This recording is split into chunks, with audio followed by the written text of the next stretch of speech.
तो किसानों के आंदोलन का 38वां दिन है आज। दिल्ली की तमाम सीमाएं जो है वो बंद है और इस बीच किसान नेता तमाम जो है वो प्रेस कॉन्फ्रेंस कर रहे हैं। क्या कुछ कह रहे हैं, सुनिए। सभी ने देखा है, पूरे देश ने, पूरे वर्ल्ड ने देख लिया कि ये आंदोलन पूरी तरह पीसफुली चल रहा है। कहीं पे भी कोई ऐसी वैसी घटना आज तक नजर नहीं आई कि जिससे ये कह सके कोई कि ये आंदोलन हिंसक हो गया है, ये वायलेंट कर रहे हैं। वो ऐसी बात इनको नजर नहीं आई।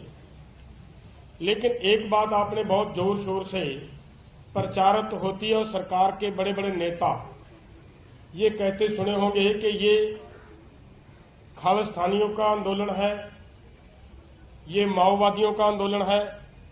एक बार ये भी कहा कि केवल पंजाब के लोगों का आंदोलन है। फिर ये कहना शुरू किया कि ये केवल पंजाब और हरियाणा का आंदोलन है। फिर ये कहना शुरू किया कि ये केवल उत्तर भारत का आंदोलन है। चाइना, पाकिस्तान, तरह तरह के इन लोगों ने इस आंदोलन को बदनाम करने के लिए यत्न किया और मैं धन्यवाद देता हूं आप सभी पत्रकार भाइयों का, आपके मीडिया वालों का। आपने उस बात को अच्छी तरह, हमारी बात को लोगों के सामने लेकर गए और आपके माध्यम से ये बात उनकी जो वो झूठ बोलकर ये कह रहे थे कि ये खालिस्तानी है, उस दिन आपने ये क्लियर कर दिया कि नहीं, कहीं ना कहीं इसी आंदोलन के दौरान टिकरी बॉर्डर पे पूजा की गई है देवी देवताओं की, जो हिंदू धर्म से बिल्कुल मिले हुए हैं। वो हुआ वहां पे, तो वो उनकी वो बात आप लोगों ने स्पष्ट कर दी कि ये नहीं, ये खालिस्तानी नहीं है, यहाँ पे पूजा पाठ करने वाले दूसरे लोग भी बैठे हैं। कहीं पे वो भी आप ही के माध्यम से दिखाया गया कि इस आंदोलन के पक्ष में नमाज पढ़ी गई, वो भी आपने दिखाया। वो उनका उस बात को आपका मैं धन्यवाद देता हूं कि जो आपने वो क्लियर कर दिया कि ये सब आंदोलन के कार्य जो ये यहाँ पे हिंदू भी हैं, यहाँ पे मुसलमान भी हैं, यहाँ पे सिख भी हैं, यहाँ पे ईसाई भी हैं, सभी धर्मों के लोग हैं। जो इन्होंने पूरे जोर से ये कहा, मैं आपके माध्यम से सरकार के पास ये बात पहुंचाना चाहता हूं। ये कह रहे थे कि ये अभी उत्तर भारत तक ये बात लेकर आ चुके हैं कि ये केवल उत्तर भारत का आंदोलन है। मैं इनसे पूछना चाहता हूं कि बिहार में अगर लाठीचार्ज किया सरकार ने, वो किस पर किया है? वो किसान नहीं थे क्या? किसान प्रोटेस्ट कर रहे हैं, उन पर लाठीचार्ज किया सरकार ने, सभी आपके सामने है, आपके माध्यम से हमें भी पता चला। तो अब ये उत्तर भारत की बात नहीं रही है। हैदराबाद में बहुत बड़ी रैली हो चुकी है, तमिलनाडु में बहुत बड़ी गैदरिंग हो चुकी है, वहां से ये आंदोलन चल रहा है। कर्नाटका में हमारे इस आंदोलन के समर्थन में बहुत बड़ा आंदोलन चल रहा है। ये आंदोलन अब केवल भारत का नहीं रहा, अब तो ये आंदोलन भारत से बाहर जाकर पूरे हिंदुस्तान की इस आंदोलन के सपोर्ट में वर्ल्ड खड़ा नजर आ रहा है। बाहर के लोग यहां तक कि हमारी मानयोग यूएनओ ने भी हमारी सरकार को फिटकार लगवा दी है कि आप क्या कर रहे हो, ये कैसा काम हो रहा है भारत में। तो मुझे लग रहा है कि ये इनकी जो बातें हैं, मैं सिर्फ यही बताना चाहता था कि ज्यादा समय नहीं लेना, कि ये आंदोलन अब देश का नहीं रहा, पूरे वर्ल्ड में बैठे जो भारत के लोग हैं सभी का बन चुका है। और सरकार को इस बात को जितनी जल्दी हो सके हमारी इन मांगों को मान लेना चाहिए। नहीं तो सरकार को ये जरूर होगा कि ये जन आंदोलन बनता जा रहा है और इस आंदोलन की और भी कई तरह के रूप होते हैं।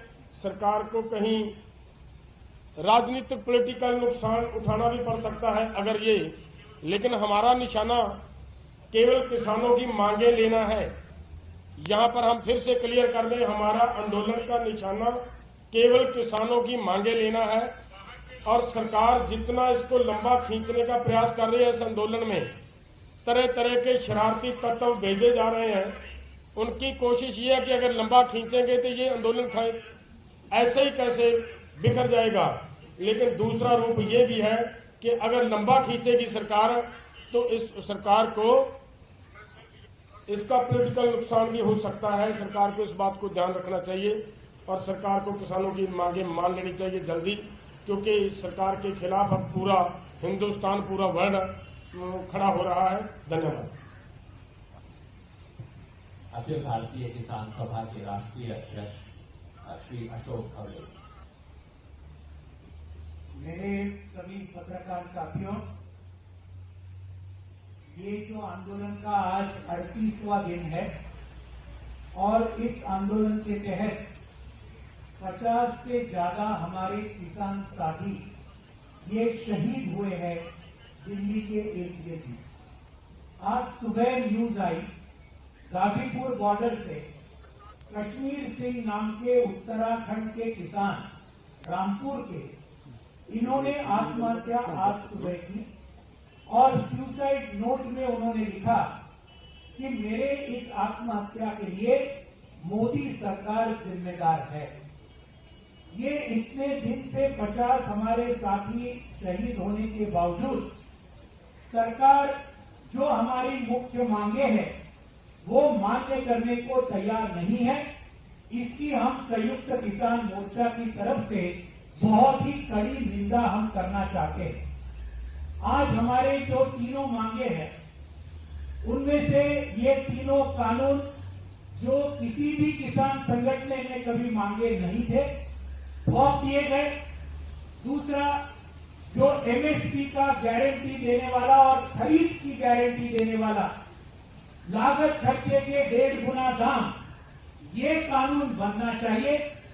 बिजली बिल ये वापस लेना चाहिए। और ये क्लीन एयर ऑर्डिनेंस के बारे में, खैर उसके बारे में कुछ बात हुई है। ये तीनों मुद्दे जब तक सरकार मान्य नहीं करती तब तक ये आंदोलन बिल्कुल पीछे नहीं लिया जाएगा। ये संयुक्त किसान मोर्चा का पूरी तरीके से ये मत है।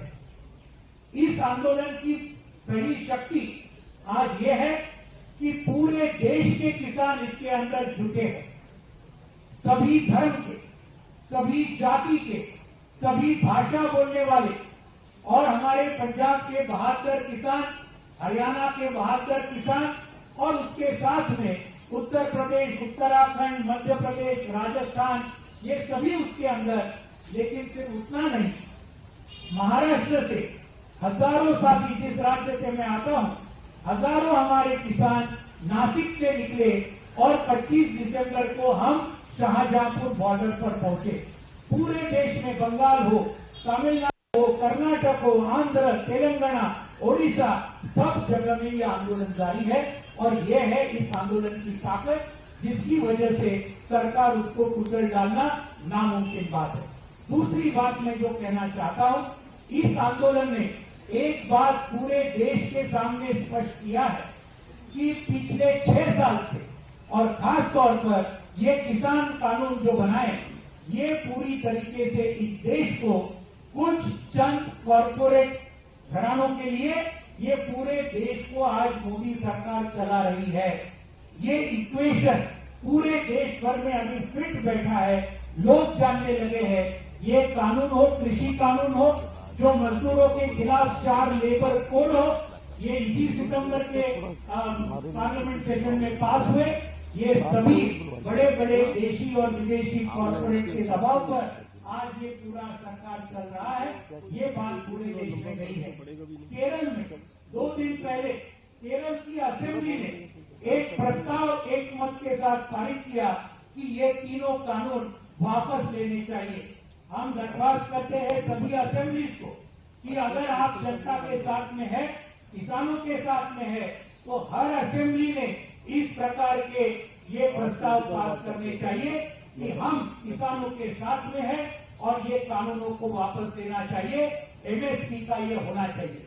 आखिरी बात साथियों मैं कहना चाहता हूं, पिछले 25 सालों में ये नवउदारवादी नीतियों के चलते आज 4 लाख से ज्यादा किसानों ने हमारे देश में आत्महत्या की है।